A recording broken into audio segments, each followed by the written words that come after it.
இலங்கை கடற்படையினரால் சுட்டுக் கொல்லப்பட்ட ராமேஸ்வரம் மீனவரின் உடலை வாங்க மறுத்து மீனவர்கள் இரண்டாவது நாளாக போராட்டத்தில் ஈடுபட்டுள்ளனர். அது தொடர்பாக எமது செய்தியாளர் பாலா தரும் நேரடி தகவல்களை கேட்கலாம். பாலா, வணக்கம். இரண்டாவது நாளாக ராமேஸ்வரம் பகுதியில் மீனவர்கள் போராட்டத்தில் ஈடுபட்டு வருகிறார்கள். இதனிடையே இந்த ஆண்டு வருகிற மார்ச் 11, 12ஆம் தேதி கச்சத்தீவு திருவிழாவில் பங்கேற்க மாட்டோம் அப்படின்னு மீனவ சங்கங்கள் அறிவிச்சிருக்காங்க. அது தொடர்பான முழு விவரங்களை பதிவு செய்யுங்க பாலா. நேற்று முன்தினம் இரவு கச்சத்தீவுக்கும் தனுஷ்குடிக்கும் இடையே மீன்பிடித்துக் கொண்டிருந்த மீனவர் பிரிட்ஜோ மீது இலங்கை கடற்படை துப்பாக்கியால் சுட்டதில் அவர் படுகொலை அவர் இறந்தார். அதனை அடுத்து அவரது உடலானது ராமேஸ்வரம் அரசு மருத்துவமனையில் நேற்று காலை பிரேத பரிசோதனை முடிவற்றது. ஆனால் அந்த பிரேத பரிசோதனை முடிவற்ற பின் இங்கே தற்பொழுது தங்கச்சிமடம் பகுதியில் மீனவ பிரதிநிதிகளுடைய அவசர ஆலோசனை கூட்டம் நடைபெற்றது. இந்த அவசர ஆலோசனை கூட்டத்தில் மீனவரின் உடலை எங்களுக்கு ஒரு தீர்வு எட்டும் வரை பெறப்போவது என அறிவித்திருந்தனர். அந்த தீர்வானது இனிமேல் எங்களுக்கு பாரம்பரிய இடத்தில் மீன்பிடிப்பதற்கும் அதே மட்டும் இல்லாமல் மீனவர்கள் மீது எக்காரணத்தை கொண்டு தாக்குதல் நடத்த மாட்டோம் என்றும் அதே போல துப்பாக்கி சூடு நடைபெறாது என்று மத்திய அரசிடமிருந்து வெள்ளி விவகாரத்துறை அமைச்சர் உத்தரவு கொடுக்கணும். அப்பதான் எங்களுடைய போராட்டத்தை நாங்கள் உடலை பெற்றுக்கொண்டு எங்களுடைய போராட்டத்தை கைவிடுவோம் என தெரிவித்திருந்தனர். இந்நிலையில் இந்த போராட்டமானது இரண்டாவது நாளாக நடைபெற்று கொண்டு இருக்கின்றது. இந்த போராட்டத்தில் தற்பொழுது இந்த கிட்டத்தட்ட ஒரு 1500க்கும் மேற்பட்டவர் கலந்து வருகின்றனர். இந்த போராட்டத்தில் தன் அண்ணன் பையனை இழந்து தற்பொழுது இந்த போராட்டத்தில் உள்ள ஜஸ்டின் என்பவர் இருக்கிறார். நம்ம அவர்கிட்ட கேட்போம். தற்பொழுது இந்த போராட்டம் நடைபெற்று கொண்டு இருக்கின்றது. இந்த போராட்டத்தில் உங்களுக்கு மத்திய அரசுல இருந்து யாரும் உங்களுக்கு எதுவும் ஆறுதல் தெரிவிச்சுட்டு அதே போல இந்த தாக்குதலுக்கு எதுவும் உங்களுக்கு கண்டனம் இது இதுவரை வரல. கடந்த நேற்றிலிருந்து நாங்கள் போராட்ட களத்தில் இருந்துகிட்டு இருக்கோம். இருந்துக்கிறதுக்கு எந்த விதமான மத்திய அரசுல இருந்து யாரும் எங்களை சந்திக்கவோ எங்களுடைய இதுக்கோ யாரும் இதுவரை வரல. மாநில அரசுல இருந்தா வந்தாங்க, அமைச்சர்கள் அது சொல்லிட்டு போயிருக்காங்க. இருந்தாலும் எங்களுக்கு அதில் உடன்பாடு இல்லை. அதனால நாங்கள் மற்ற அந்த வீட்டில் அந்த இறந்த பையன் தான் உழைப்பை நம்பி தான் அந்த குடும்பமே இருக்குது. அவங்க அப்பா நேவிகாரன் அடிபட்டு பல நேரம் அடிபட்டு அவரும் பல கஷ்டத்தின் மத்தியில் அவர் உழைக்க போகாமல் தான் இருக்காப்புல. இந்த பையன் தான் உழைச்சி அந்த குடும்பத்தை காப்பாற்றிக்கிட்டு வரனால சூழ்நிலை இருந்துச்சு. ஆனால் இப்போ இவனு இறந்தனால அந்த குடும்பம் ரொம்ப பின்தங்கிய ஒரு சொந்த வீடு வாசல் கூட இல்லாத அளவுக்கு இருந்த குடும்பத்தில் ரொம்ப கஷ்டப்படுறாங்க. அதனால் மத்திய மாநில அரசு இன்று நாங்கள் எங்கள் பையன் இறந்த நிமித்தமாக இனி வர்ற காலங்களில் மீனவன் சுடப்படக்கூடாது. எல்லாம் மொட்டை அதாவது 36 வருஷமாக உள்ள பிரச்சனைக்கு இன்று எங்களுக்கு கண்டிப்பாக ஒரு தீர்வு எங்களுக்கு கண்டிப்பாக வேணும். அதனால் மத்திய அரசு இந்த கடல் மத்திய அரசு ஸ்ரீலங்கா கவர்மெண்ட் ஸ்ரீலங்கா நேவி அவனை சுடப்பட்டு அந்த சுட்ட நேவியினுடைய கமாண்டர் எல்லாரையும் அரெஸ்ட் பண்ணி இந்தியா கொண்டு வரணும். நான் 3 கோரிக்கை நடத்திக்கிட்டு இருக்கோம். அதே மாதிரி மத்திய வெளியுறவு அமைச்சர் சிவராஜ் அவங்க மூலியமா எங்களுக்கு ஒப்புதல் கொடுக்கணும்.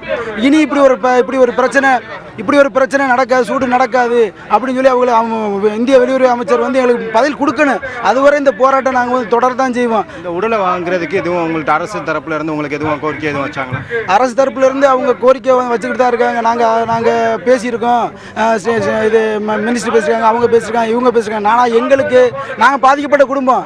இன்று என் பிரிட்ஜோவை விதைச்சிருக்கேன், என் மகனை விதைச்சிருக்கேன். இதோட ஒரு முடிவு எடுக்கணும்.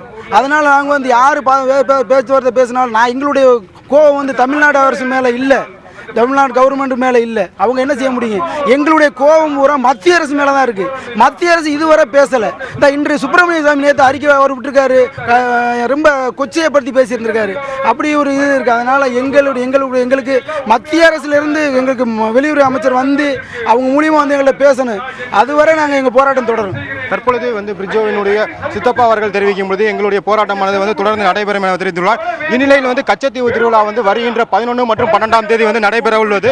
இதுக்காக தமிழகத்தின் பல்வேறு பகுதியிலிருந்து சுமார் ஒரு 4199 பேர் பதிவு செய்திருந்தனர். அவர்கள் 146 படகுகளில் செல்வதற்காக பதிவு செய்யப்பட்டிருந்தனர். இந்நிலையில் இந்த போராட்டம் ஏற்கனவே படகுகளை மீனவர்களை விடுவிக்குமாறு நாங்கள் போக மாட்டோம் என மீனவர்கள் தெரிவித்திருந்த நிலையில் தற்பொழுது இந்த துப்பாக்கி சூடு சம்பவம் மீனவர்கள் மத்தியில் பெரும் பரபரப்பை ஏற்படுத்தியுள்ளது. இதனால் திருவிழாவுக்கு ஏற்பாடு செய்யக்கூடிய வேர்க்கோடு பங்கு தந்தை சகாயராஜ் அவர்கள் இந்த திருவிழாவுக்கு நாங்கள் தமிழகத்திலிருந்து யாரும் செல்வதில்லை என தற்பொழுது அறிவித்துள்ளார். அறிவித்துள்ளார். இந்த அறிவிப்பானது தற்பொழுது இந்த மீனவர் மக்கள் மத்தியில் வந்து ஒரு மகிழ்ச்சியாக இருந்தாலும் இதற்கு ஒரு நிரந்தர தீர்வு வேணும் என்பதை இவர்களுடைய கோரிக்கையாக உள்ளது. தற்பொழுது இந்த தொடர் போராட்டத்தில் பார்க்கும்போது வந்து ஒரு 800க்கும் மேற்பட்ட பெண்கள் வந்து அமர்ந்துள்ளனர். அவர்களிடம் நம்ம தற்பொழுது நம்ம கேட்போம். இந்த தற்பொழுது வந்து இந்த போராட்டத்தில் வந்து கடந்த 2 தினங்களாக வந்து நீங்க கலந்துக்கிட்டு இருக்கீங்க. உங்களுடைய தீர்வு எதற்காக இந்த உடலை வந்து நீங்க வந்து வாங்கவில்லை? அரசிடம் இருந்து உங்கள்கிட்ட எதுவும் பேச்சுவார்த்தை எதுவும் நடத்தினாங்களா? நாங்க இன்றைக்கு போராட்டத்துக்கு வந்திருக்கிறது வந்து இந்த எங்களுடைய மீன்பிடி தொழிலான வாழ்வாதாரத்துக்காகத்தான் போராட வந்திருக்கோம். தொடர்ந்து 40 வருஷமா மீனவனை போறவங்களை பூரா அடிச்சு கொல்லவும் வெட்டி வெட்டி பார்சல் பண்ணவும் எங்களுக்கு அநேக நூற்றுக்கணக்கான விசைப்படகுகளை எல்லாம் பிடிச்சு அங்க கொண்டு வந்து சிறையில் பிடிச்சு வச்சிருக்காங்க. நாளுக்கு நாளா எங்களுடைய தமிழர்களுடைய பாடு நிரந்தரம் இல்லாத பாடா இருக்கு. மீனவன் ஒவ்வொரு நாளும் செத்து செத்து பிழைச்சுக்கிட்டு இருக்கான். இன்றைக்கு இந்த டிஜோவினுடைய மரணம் எங்களுக்கு பெரிய ஒரு வேதனையா இருக்கு.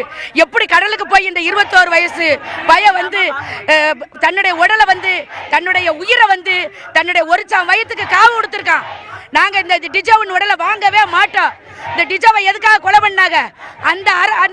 அந்த சிங்களவாக இருந்தாலும் சரி, இலங்கை அரசா இருந்தாலும் சரி, டிஜோவை கொலை பண்ணவங்களை உடனேயே கைது செய்து மண்டபம் கடற்படையில ஒப்படைக்கணும்.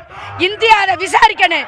டிஜோவை கொலை பண்ணினவன அந்த கொலையாளிய இந்த இந்திய அரசு, மாநில அரசு அந்த கொலையாளிய எங்க மீனவர்களுக்கு அந்த கொலையாளிய அடையாளம் காட்டணும். அவனுங்களை ஜெயில அடைக்கணும். அவனுங்களுக்கு தண்டனை வாங்கி கொடுக்கணும். தற்பொழுது இந்த மீனவ பெண் தெரிவிக்கும் பொழுது வந்து இந்த கொலை செய்யப்பட்ட அதாவது கடற்படையை உடனடியாக இங்கு கொண்டு வர வேண்டும் என்பது இவர்களுடைய கோரிக்கை. கொண்டு வருவது மட்டுமில்லாமல் அவர்கள் மீது தகுந்த தண்டனையை இந்திய அரசு பெற்றுக்கொண்டால் மட்டுமே நாங்கள் எங்களுடைய மீனவருடைய உடலை பெற்றுக்கொள்வோம், இந்த போராட்டத்தை கைவிடுவோம் என தெரிவித்துள்ளனர். தற்பொழுது இங்கு நடைபெறும் போராட்டத்திற்கு ராமநாதபுரம் பாராளுமன்ற உறுப்பினர் அன்வராஜா தற்பொழுது இந்த பகுதிக்கு வந்து மீனவர்களுக்கு ஆறுதல் தெரிவித்துள்ளார். இந்த போராட்டத்திலும் கலந்து கொண்டு வருகிறார்.